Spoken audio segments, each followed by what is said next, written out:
భర్త కానిస్టేబుల్, భార్య గృహిణి, వారికి పిల్లలు. ప్రశాంతంగా సాగిపోతున్న జీవితం. కానీ విధి ఆ భర్తను కాటేసింది. రోడ్డు ప్రమాదం రూపంలో కబలించింది. భర్త మరణం ఆ కుటుంబం వీధిన పడింది. భర్త ఉద్యోగం కోసం భార్య ప్రయత్నించింది. కానీ ఆమెకు స్థానికత లేకపోవడంతో అధికారులు ఉద్యోగం ఇవ్వలేకపోయారు. కానీ తాజాగా వచ్చిన కాంగ్రెస్ ప్రభుత్వం నిబంధనలు సడలించి మరీ ఆమెకు ఉద్యోగం ఇచ్చి మానవత్వం చాటుకుంది. అంబర్పేట పోలీస్ హెడ్ క్వార్టర్స్ లో సొంగ శేఖర్ కానిస్టేబుల్ గా పనిచేస్తుండేవాడు. అతడు విధుల్లో ఉండగా 2021లో రోడ్డు ప్రమాదంలో మృత్యువాత పడ్డాడు.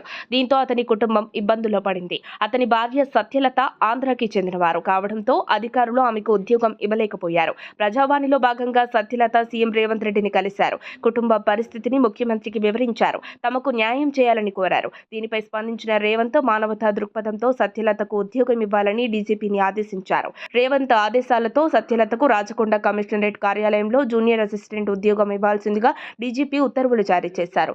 రాచకొండ సిపి సుధీర్ బాబు సత్యలతకు మంగళవారం అపాయింట్మెంట్ ఆర్డర్ అందజేశారు. ప్రత్యేకంగా నిబంధనలు సడలించి ప్రభుత్వం ఇచ్చిన ఉద్యోగంలో సమర్థవంతంగా నీతి నిజాయితీతో పనిచేయాలని కమిషనర్ సూచించారు.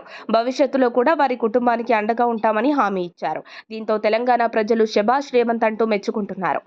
మరిన్ని అప్డేట్స్ కోసం మా కాయ్ టీవీని సబ్స్క్రైబ్ చేసుకోండి. మా వీడియో కనుక మీకు నచ్చినట్లయితే లైక్ చేయండి, షేర్ చేయండి. మీ విలువైన అభిప్రాయాలను కామెంట్ బాక్స్లో తెలియజేయండి.